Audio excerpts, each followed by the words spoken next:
Avez-vous déjà ressenti que plus vous gardez vos stratégies et vos secrets de réussite, plus le chemin devient lourd?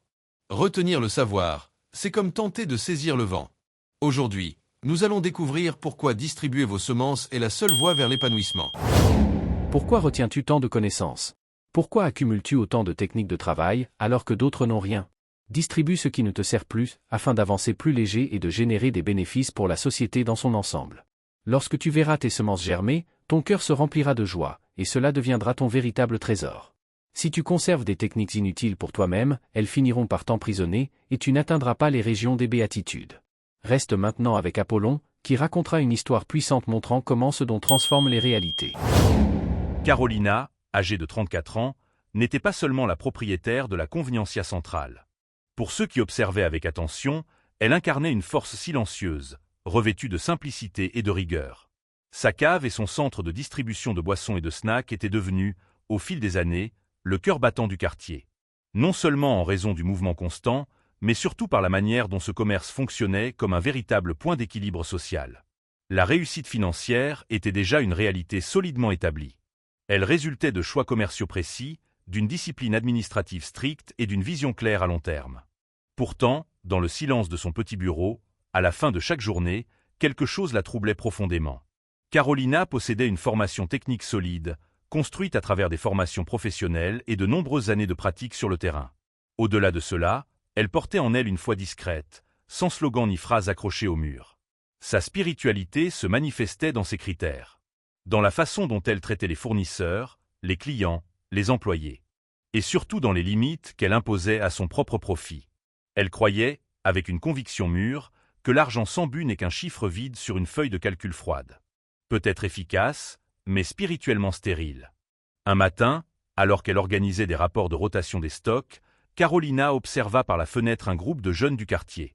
Ils étaient assis sur le trottoir, partageant leur temps entre des conversations dispersées et de vieux téléphones portables.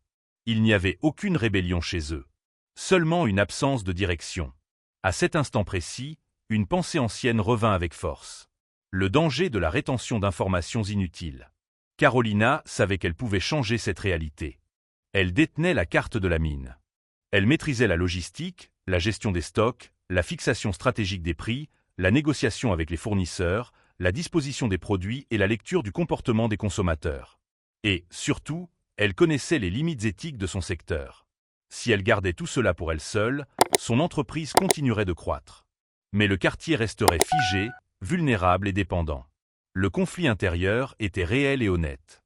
Si j'enseigne ce que je sais, vais-je créer des concurrents ou des partenaires? La réponse ne vint ni des livres ni des tableaux financiers.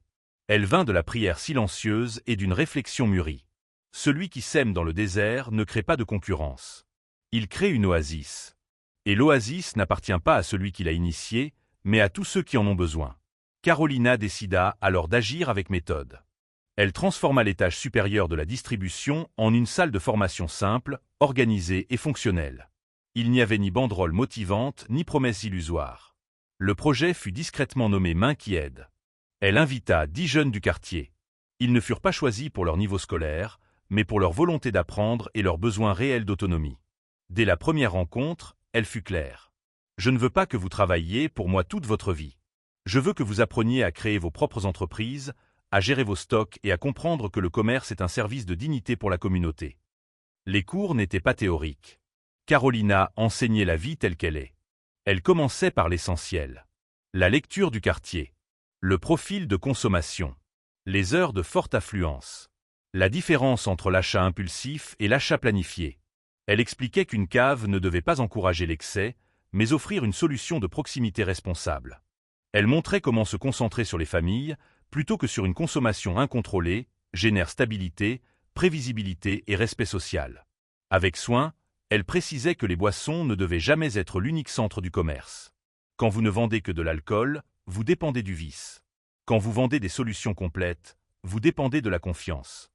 Ainsi, elle orientait l'équilibre entre boissons, snacks, produits rapides pour des repas légers et articles qui accompagnent les moments familiaux.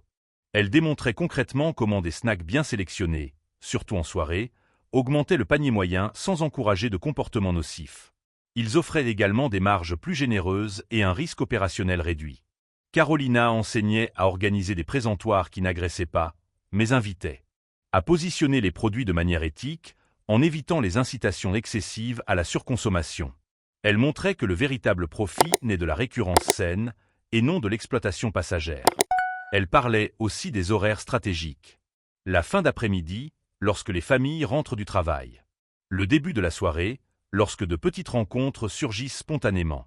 Et comment proposer des snacks avec les boissons à ces moments renforçait la trésorerie sans compromettre les valeurs. Il y avait également des leçons de gestion invisibles.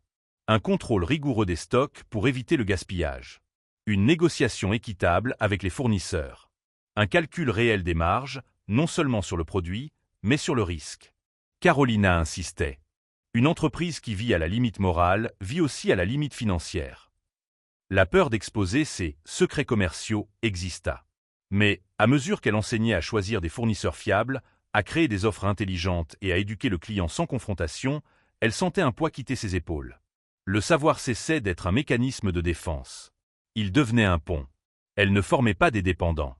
Elle formait des entrepreneurs conscients.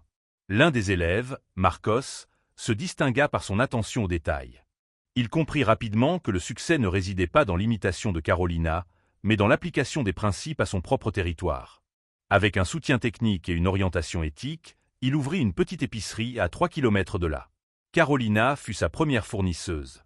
Non comme concurrente, mais comme partenaire. Elle proposa un stock initial à un prix juste. Elle expliqua la rotation des produits. Et elle fut claire. Grandit, mais grandit correctement. Au lieu de perdre du marché, Carolina découvrit quelque chose d'inattendu. Son influence s'élargissait. Chaque nouveau commerce bien structuré renforçait l'ensemble de la chaîne. Le quartier commença à se transformer. Là où il y avait autrefois des rideaux fermés, apparurent des commerces organisés, propres et respectés. La sécurité s'améliora. L'économie locale retrouva de l'élan. Et les familles cessèrent de voir le commerce comme une menace, pour le considérer comme un soutien. Le projet Main qui aide devint une référence. Non par la publicité, mais par les résultats. D'autres commerçants de la ville entendirent parler de l'entrepreneur qui créait ses propres partenaires de marché. Inspirés par la légèreté du modèle et la transformation visible, des entrepreneurs d'autres secteurs, textiles, construction, services, commencèrent à reproduire cette logique.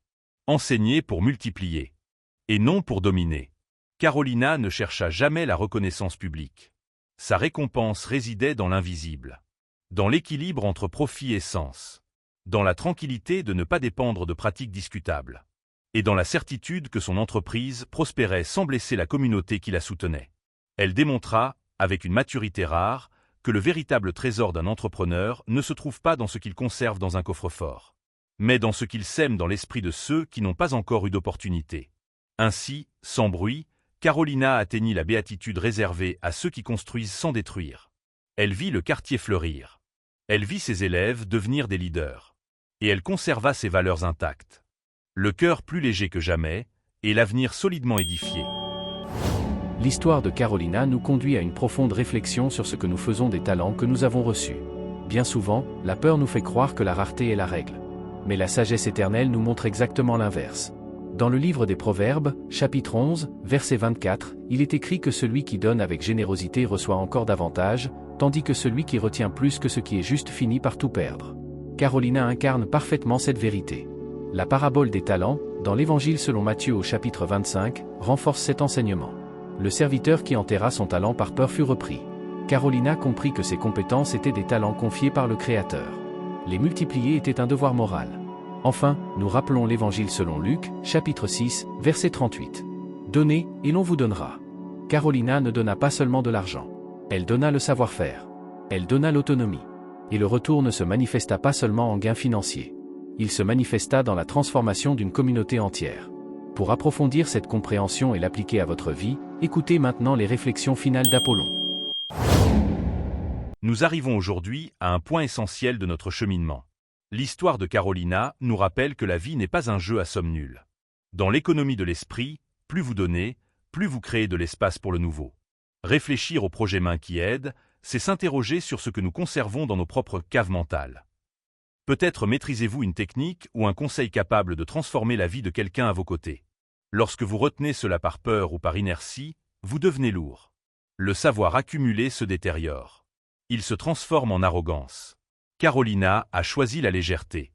Elle a compris qu'il ne s'agissait pas de charité assistée, mais de formation digne. Si ce message touche votre cœur, aimez cette vidéo. Abonnez-vous à la chaîne Pensez Fort et activez la cloche. Cela nous aide à continuer de semer sagesse et éthique. Le véritable entrepreneur ne concurrence pas pour détruire. Il concurrence pour élever. Il devient l'échelon permettant aux autres de monter. Identifiez aujourd'hui ce savoir qui prend la poussière sur votre étagère. Et ayez le courage de le distribuer.